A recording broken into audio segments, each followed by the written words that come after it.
दोस्तों आज हम बात करेंगे रिकरेंट शोल्डर डिसलोकेशन की।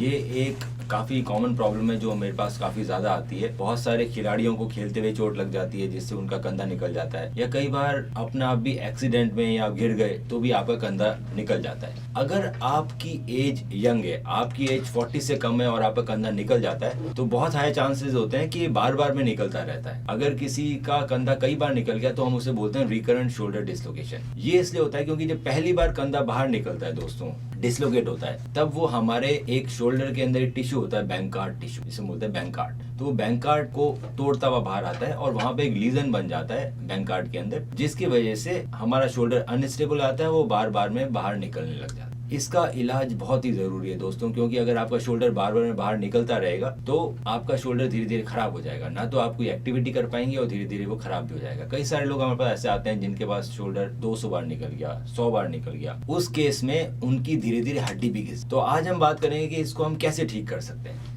तो अगर आपका शोल्डर बहुत ज्यादा बार नहीं निकला है, 20 बार निकला है, 30 बार निकला है या उससे भी कम निकला है, तो चांसेस हैं कि उसमें अभी तक हड्डी नहीं घिसी है, सिर्फ बैंकार्ड लीजन है, जिसे हम बोलते हैं बैंकार्ड लीजन ओनली। साथ में उसमें आपके एमआरआई के अंदर हिल सैक्स लीजन भी आ सकता है, जो कि आपके ह्यूमरस के अंदर डेंट हो। तो दोस्तों अगर आपका शोल्डर कम बार निकला है तो चांसेस हैं कि सिर्फ उसमें अभी कार्टिलेजिनस बैंकार्ड लीजन ही है, अभी बोनी बैंकार्ड डेवलप नहीं हुआ है। तो इस कंडीशन में उसको दूरबीन द्वारा पूरी तरह से फिक्स हम कर सकते हैं। जो सबसे लेटेस्ट टेक्निक है उसे बोलते हैं हम knotless Bankart repair with bio composite anchor. तो bio composite anchors calcium like material के बने रहते हैं, जो हमारे बोन के अंदर कैल्शियम में ही कन्वर्ट हो जाते हैं, धीरे धीरे वो बोन में ही कन्वर्ट हो जाते हैं। दूसरा, क्योंकि ये टेक्निक नॉटलेस है तो इसमें गांठ लगाने की जरूरत नहीं पड़ती, तो इसमें इम्पिंजमेंट और शोल्डर पेन के भी चांसेस नहीं होते। जो कई बार हम शोल्डर सर्जरी करते हैं उसमें पेन डेवलप हो जाता है अगर उसमें हम गांठ लगाते हैं तो। तीसरा, इसमें हम जब रिपेयर करते हैं तो हम इसमें सूचर टेप का यूज करते हैं, जो कि बहुत ही मजबूत मटेरियल है। तो जब हम नॉटलेस रिपेयर करते हैं बैंकार्ड लीजन के लिए, उसके अगले ही दिन से, क्योंकि रिपेयर बहुत स्ट्रांग होता है, आप अगले ही दिन से खिलाड़ी अपना हाथ 90 डिग्री तक उठा सकता है अपने दूसरे हाथ की मदद, और 1 से 1 महीने के अराउंड में उसका मूवमेंट कंप्लीट आ रहा है। वापस वो गेम में जाने लायक 3 महीने में हो जाता है। Okay, my name is Paul Mohan.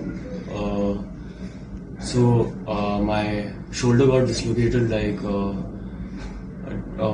on July the 15th, and I got my surgery done by Dr. Manu Bora on July 22nd, and I got discharged the next day, and it was a painless surgery. After a week, I could actually lift my hand properly.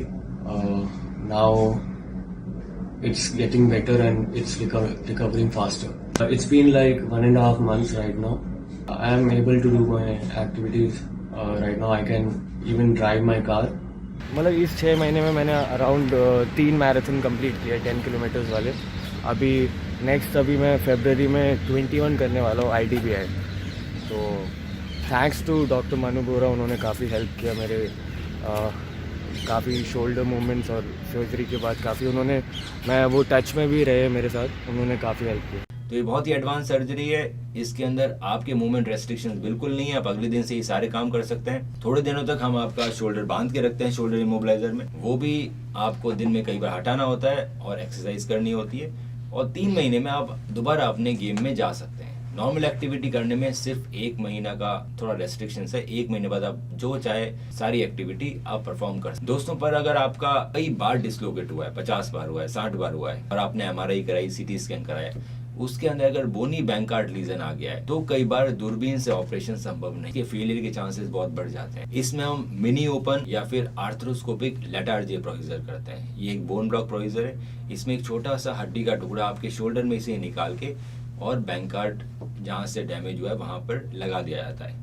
इसकी मदद से आपके shoulder के अंदर दोबारा dislocation कभी नहीं होता है, पर ये कई बार दूरबीन से किया जाता है, कई बार हम इसे मिनी ओपन भी करते हैं। तो ये 2 अलग अलग तरह की सर्जरीज है जिनके दोनों के रिजल्ट्स ही बहुत अच्छे हैं। डिपेंड करता है कि आपको बोनी लॉस है या नहीं है, उस हिसाब से हम आपको ये सर्जरी ऑफर करते हैं। अगर आपको लगता है कि किसी आपके जान पहचान वाले में, रिलेटिव्स में बार बार में कंधा निकल रहा है तो बहुत लेट मत कीजिए, आप हमें जल्द से जल्द संपर्क करें और हम आपकी पूरी मदद करेंगे।